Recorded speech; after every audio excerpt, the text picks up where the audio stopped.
Good morning student, मैं Anshu sir और आज हम देखेंगे चैप्टर 9 फ्रिक्शन। क्विक रिवीजन है, रैपिड रिवीजन है, शॉर्ट नोट समझ लीजिए। और जो है जो भी बच्चे क्लास 8 की तैयारी कर रहे हैं एनसीईआरटी साइंस की, आप आराम से जो यहाँ से पढ़ सकते हैं। और खास करके उन लोगों के लिए भी इंपॉर्टेंट वीडियो है जो कि एएमयू और जेएमआई के लिए तैयारी कर रहे हैं, अलीगढ़ मुस्लिम यूनिवर्सिटी वगैरह के लिए, जेएमआई वगैरह के लिए, चाहे क्लास 9 की एंट्रेंस की। आप आराम से जो इन वीडियोज़ को देखिए। इसके साथ साथ एएमयू, इसके साथ साथ यूपीटेट, सीटेट, रीट वगैरह की, एनवीएस केवीएस वगैरह की जो भी तैयारी कर रहे हैं, सुपर टेट वगैरह की, तो फर्स्ट टू तुम्हारे 6, 7, 8 की एनसीईआरटी वहाँ आती है। तो आप आराम से जो है इसको पढ़ के जाइए, आपको जो फ़ायदा पहुँचाएगा। देखिए, नॉलेज कभी भी बेकार नहीं जाती है। आप ज़्यादा से ज़्यादा शेयरिंग कर, आप ज़्यादा से लेने की कोशिश कीजिए। शेयरिंग इज़ केयरिंग, ज्ञान बांटने से बढ़ता है। मैं एक सोशल वर्क कर रहा हूँ। मैं social my teacher study platform के नाम से हमारा यूट्यूब पर चैनल है, जिस पर 1st to 10th लेवल की डिफरेंट टाइप्स ऑफ सब्जेक्ट की जो आपको क्लास मिलती हैं, चाहे कंपटीशन की हो चाहे स्कूल की हो। तो आपको जो है मैं ज़्यादा से ज़्यादा मटेरियल प्रोवाइड करने की कोशिश कर रहा हूँ ताकि आपका जो है फ़ायदा हो उससे, क्योंकि हर किसी के पास कोचिंग के लिए सफिशिएंट मनी नहीं है। ये क्विक रिवीजन है। देखिए 3 प्लेलिस्ट मिलेंगी, एक में चैप्टर डीपली पढ़ाया गया है, ये क्विक रिवीजन है। कुछ अगर वहाँ छूट गया होगा वो यहाँ मिल जाएगा आपको। और इसके अलावा एक एमसीक्यू की प्लेलिस्ट मिलेगी। तो चलिए स्टार्ट करते हैं। साइंस चैप्टर 9, फ्रिक्शन, घर्षण या फिर टकराव क्या होता है।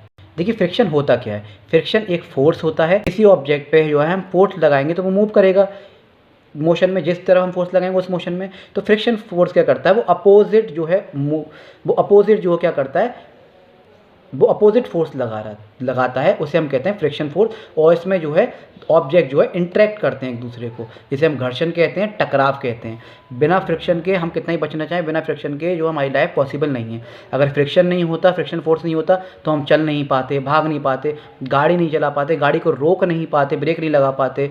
तो बहुत सारी चीज़ें हैं जो फ्रिक्शन के बारे में हम पढ़ेंगे। अभी आप इसमें समझ लीजिए, वो force that opposite the motion of an object over the another. जैसे कि आप पुश कर रहे हैं किसी भी ऑब्जेक्ट को, जैसे जो मैन है वो खींच रहा है, तो जिस तरफ हम फोर्स लगाएंगे उसी तरफ मोशन होता है। फ्रिक्शन क्या होता है, अपोजिट डायरेक्शन में क्या करता है, मोशन करता है। कॉजेज ऑफ फ्रिक्शन, घर्षण के कारण, due to the interlocking of surface, due to the force of adhesive between two surface. आप हमेशा याद रखिए फ्रिक्शन फोर्स की कुछ प्रॉपर्टीज़ होती हैं। क्या प्रॉपर्टी होती हैं, 2 सरफेस होते हैं, एक होता है रफ, एक होता है स्मूथ। जितना ज़्यादा सरफेस जो स्मूथ होगा उतना ही फ्रिक्शन कम लगेगा, उतनी हीट कम प्रोड्यूस होगी, क्योंकि दो जो है ऑब्जेक्ट क्या करते हैं, एक दूसरे से घिसते हैं, और उतना ही जो है एनर्जी कम लॉस होगी। जितना रफ सरफेस होगा, खुदरा सरफेस होगा, उतनी ही फोर्स ज़्यादा लगेगी, उतना ही फ्रिक्शन ज़्यादा लगेगा, उतनी ही हीट ज़्यादा प्रोड्यूस होगी और उतनी ही एनर्जी ज़्यादा लॉस होगी। फोर्स ज़्यादा, फ्रिक्शन ज़्यादा, फोर्स कम, फ्रिक्शन कम। जैसे कि आप देख सकते हैं इस तरफ देखिए मोशन कर रहा था इस तरफ ऑब्जेक्ट, लेकिन फ्रिक्शन लगेगा इस तरफ को। ये बच्चा है, देखिए खेल रहा है, साइकिल को जो चला रहा है, मूविंग इधर की तरफ कर रही है, लेकिन फ्रिक्शन इधर की तरफ करेगा। Factors on which the force of friction depends. किन किन फैक्टर्स पे फ्रिक्शन डिपेंड करता है। Directly proportion of the weight of the body. ये एमसीक्यू में जो है ऑप्शन में आ जाते हैं, ध्यान रखिएगा इस चीज़ को कि जो है A B, both A and B, ठीक है, नन ऑफ दिस करके।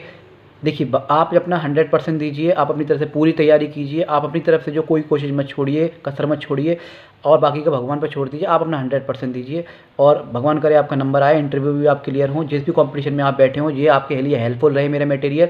अगर आपका नंबर आता है तो प्लीज़ कमेंट कीजिएगा, मैं रिप्लाई करूँगा। लाइक कीजिएगा, शेयर कीजिएगा, और ज़्यादा तक उन लोगों तक ये वीडियो जरूर पहुँचा दीजिएगा जिनको बाकी में इन वीडियो की ज़रूरत है। और साथ के साथ जो अलीगढ़ में रहता है या नियर बाई मेरे रहता है, तो प्लीज़ मुझसे मिलने आइएगा, मुझे बहुत खुशी मिलेगी। Directly proportion to the weight of the body. पहला, on the nature of the surface is contact, कि सरफेस कैसा है, स्मूथ है या फिर रफ है, उस पर डिपेंड करता है friction. Does not depend upon the area of the surface, उस पर एरिया पे कोई जो है फ्रिक्शन डिपेंड नहीं करता, लेकिन प्रेशर जो है एरिया पे डिपेंड कर रहा था, आपने पिछली बार पढ़ा था। जितना एरिया कम उतना प्रेशर ज़्यादा, जितना एरिया ज़्यादा उतना ही प्रेशर कम, वो हमने पढ़ा था।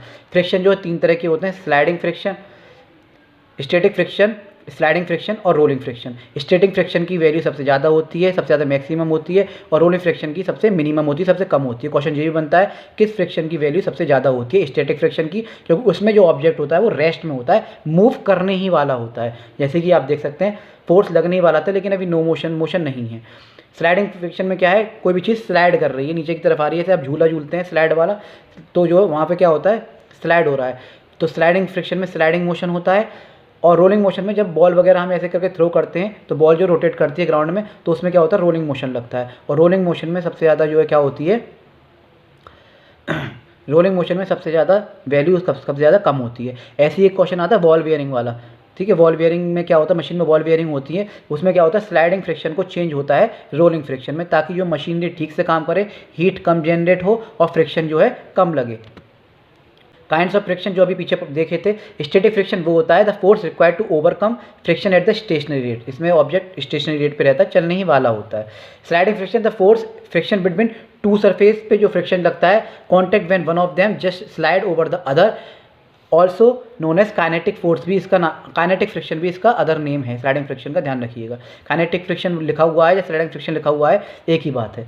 Rolling friction, friction experience by rolling object on a surface, surface पे जब कोई भी चीज़ रोल करती है उसे हम रोलिंग ऑब्जेक्ट कहते हैं। कंपैरिजन मैंने अभी बताया था, स्टैटिक फ्रिक्शन सबसे ज़्यादा, स्लाइडिंग फ्रिक्शन मीडियम और रोलिंग फ्रिक्शन सबसे कम, जिनकी वैल्यू के हिसाब से दे रखा है। एडवांटेजेस ऑफ फ्रिक्शन, क्या फ्रिक्शन के एडवांटेज होते हैं हमारी लाइफ में? हाँ जी होते हैं, बहुत सारे। इनेबल्स वॉकिंग ड्राइविंग, हम जो वॉक नहीं कर पाते, ड्राइव नहीं कर पाते, किसी भी चीज़ को होल्ड नहीं कर पाते, अब जो गिलास से पानी पीते हैं ना, उस गिलास में और हैंड में भी हमारा फ्रिक्शन फोर्स लगता है। एप्लीकेशन ऑफ ब्रेक्स, ब्रेक नहीं लगा पाते, टायर रोक नहीं पाते, कोई भी ऑब्जेक्ट को हम मोशन वाली ऑब्जेक्ट को रोक नहीं पाते विदाउट फ्रिक्शन के। आप किसी बॉल को फेंकिए तो एक टाइम पे वो ग्राउंड पे जो है रुक ही जाएगी, क्यों? क्योंकि एक तरफ से तो उस पर मोशन लग रहा है फोर्स का, एक तरफ से क्या है, फ्रिक्शन लग रहा है। राइटिंग विद पेन और चॉक, पेन से या पेंसिल से हम लिख पाते हैं, बोर्ड पे हम चॉक से लिख पाते हैं, मार्कर से लिख पाते हैं, तो किसके थ्रू लिख पाते हैं? फ्रिक्शन के थ्रू। वे टू इंक्रीज फ्रिक्शन, क्या फ्रिक्शन को बढ़ाया जा सकता है? हाँ जी बढ़ा सकते हैं। जैसे कि आपने देखा होगा treaded tyres to increase friction, tyres में जो है क्या होते हैं, ट्रेडेड होते हैं, इस तरह से डिज़ाइनिंग होती है जिसकी वजह से फ्रिक्शन बढ़ सकता है। ग्रूव्ड सोल्स, जो जूते होते हैं उनके सोल्स जो होते हैं उस हिसाब से बनाए जाते हैं। ड्राई एंड रफ सरफेस, सूखी और खुरदरी सतह पर भी जो है वो बढ़ जाता है। तो इन जगहों पर जो है क्या होता है, फ्रिक्शन ज़्यादा जो है लगता है, इसी वजह से टायर घिसते भी हैं, जूते जो है क्या होते हैं घिस जाते हैं 2-3 महीने में। ये उदाहरण है, ये एग्जाम्पल है उनके कि हाँ इन ऑब्जेक्ट पे फ्रिक्शन लगता है, और जिन फ्रिक्शन पे ज़्यादा लगेगा एनर्जी ज़्यादा रिलीज होगी, आपस में ऑब्जेक्ट ज़्यादा घिसेंगे, टकराएंगे, हीट रिलीज होगी, और इससे जो है मशीनरी हो या कोई भी ऑब्जेक्ट हो वो जल्दी जल्दी ख़राब होगा। डिसएडवांटेज ऑफ फ्रिक्शन क्या है? Reduce the efficiency of machine, machine की जो है एफिशिएंसी ख़राब कर देती है क्योंकि हीट ज़्यादा जनरेट होगी। कॉजेज वियर एंड टियर, टूट फूट का कारण बनता है, क्योंकि कहीं ना कहीं जब एनर्जी रिलीज होती है, हीट रिलीज होती है, तो कहीं ना कहीं थोड़ा बहुत टुकड़ा जो है किसी भी मशीनरी का क्या होता है, घिसता है। जनरेट हीट पैदा करती है। अब क्या हम रिड्यूस कर सकते हैं फ्रिक्शन को? हाँ जी कर सकते हैं। पॉलिशिंग द सरफेस, सरफेस को पॉलिश करके, ज़्यादा से ज़्यादा सरफेस को स्मूथ रख कर, जैसे आप कैरम खेलते हैं, कैरम पे क्या करते हैं, पाउडर डाल देते हैं ताकि उसकी जो सरफेस है वो स्मूथ हो जाए, तो फ्रिक्शन कम लगे और स्लाइड अच्छी तरह से हो जाए। अप्लाइंग ऑयल एंड ग्रीस वगैरह मशीनरी को हम देते हैं, जैसे कि यहाँ पे एक एग्जांपल दे रखा है, एक बॉक्स है, इसमें हमने पाइप डाला, उसे रोटेट कर रहे हैं, तो जो देखिए हीट क्या हो रहा है, प्रोड्यूस हो रही है। वहीं हमने बॉल बेयरिंग लगा दी है उसमें, तो वो आराम से रोल कर पा रहा है क्योंकि स्लाइडिंग फ्रिक्शन रोलिंग फ्रिक्शन में कन्वर्ट हो गया, और इसमें हम ग्रीस वगैरह लगाएं, ऑयल वगैरह लगाएं, तो उससे वो चीज़ और जो स्मूथ हो जाती है। जैसे चेन वगैरह होती है साइकिल की, उस पर हम ऑयल लगाते रहते हैं। मशीन में हम जो है जैसे सर्विस पे जाते हैं इस गाड़ी वगैरह लेके, तो उसमें वो लुब्रिकेंट ऑयल डालते हैं, उसमें क्या करते हैं, ग्रीस वगैरह लगाते हैं, ताकि वो मशीन जो है क्या करे, स्मूथ चले, और जितनी ज़्यादा स्मूथ चलेगी उतना ही फ्रिक्शन कम लगेगा, उतने ही पार्ट्स जो है उतनी कम हीट जनरेट होगी, और उतना ही जो क्या होगा, पार्ट कम डैमेज होगा। तो applying on oil and grease on the surface, using the ball bearing on the roller bearings, streamline the shape, जैसे कि streamline the shape of the object और बॉडी, ऐसी शेप को हम जो यूज़ करें, शेप इस तरह से बनाएं जैसे कि मछली की शेप होती है, स्लिम लाइन होती है, तो वो ये क्या कहती है, आराम से फ्रिक्शन को रिड्यूस कर पाती है। ऐसी क्या होती है, एयरप्लेन की जो फेस होती है, एरोप्लेन की शेप होती है, वो भी ऐसी होती है जो कि फ्रिक्शन को क्या करती है, रिड्यूस कर पाती है। स्प्रिंकलिंग आ सॉफ्ट पाउडर को छिड़कना, कैरम पे मैंने बताया आपको। देखिए इसके अलावा एक और फ्रिक्शन होता है, फ्लूइड फ्रिक्शन बोलते हैं या फिर ड्रैग बोल सकते हैं, एक ही बात होता है, जो कि एयर और वाटर दोनों में ही लगता है। The force of friction between a solid और liquid surface is lesser than the between two solids। तो ये जो आप समझ पाएंगे, इंग्लिश हिंदी दोनों में। Frictional force of an object ना फ्लूइड डिपेंड्स ऑन, किस पे डिपेंड करता है, it speed with respect to the fluid, उसकी स्पीड पे, शेप ऑफ द ऑब्जेक्ट कैसा है, साइज ऑफ द ऑब्जेक्ट कैसा है, और नेचर ऑफ द फ्लूइड का जो है नेचर कैसा है। जैसे आप तैरते हैं पानी में, ठीक है, तो वो लिक्विड में आप तैर रहे हैं, पानी में तैर रहे हैं, तो वहाँ भी फ्रिक्शन लग रहा है। तो बहुत सारी ऐसी जगह हैं जहाँ पे फ्रिक्शन देखने को आपको मिलता है डेली लाइफ में भी। नेक्स्ट पॉइंट देखेंगे, to minimize the friction due to the water और any liquid and air on, या फिर गैस में, the moving body should have a streamline shape. Streamline shape अगर होगी चाहे वो एरोप्लेन जैसी स्ट्रीमलाइन शेप हो आगे से, या फिर फिश की जो स्ट्रीमलाइन शेप हो, तो उसमें क्या होगा, फ्रिक्शन जो होगा वो रिड्यूस हो जाएगा, चाहे वो वाटर में हो चाहे वो एयर में हो। बॉडी ऑफ शिप्स देख सकते हैं आप, बोट्स देख सकते हैं, एरोप्लेन्स, ऑटोमोबाइल देख सकते हैं, द बॉडी ऑफ फिश देख सकते हैं। ये क्या करती हैं, फ्रिक्शन को मिनिमाइज़ करती हैं।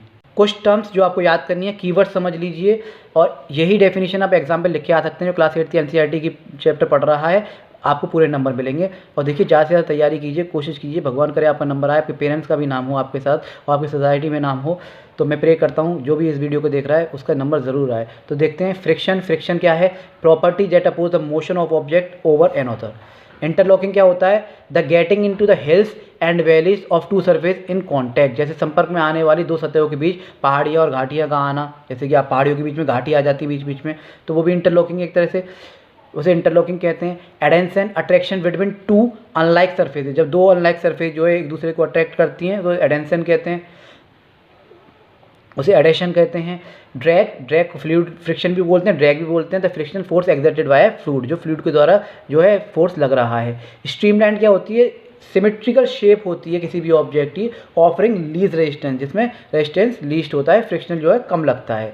तो ये था आपका चैप्टर आज का, रैपिड रिवीजन था, क्विक रिवीजन था। जिसको चैप्टर डीपली पढ़ना है एक्सप्लेनेशन के साथ, तो वो जाके दूसरी प्लेलिस्ट देख सकता है, क्लास 8 की आराम से बनी हुई है, AMU की अलग बनी हुई है और क्लास 8 NCERT की अलग बनी हुई है। चैप्टर फुल एक्सप्लेनेशन है, एक एक पॉइंट पढ़ाया हुआ है।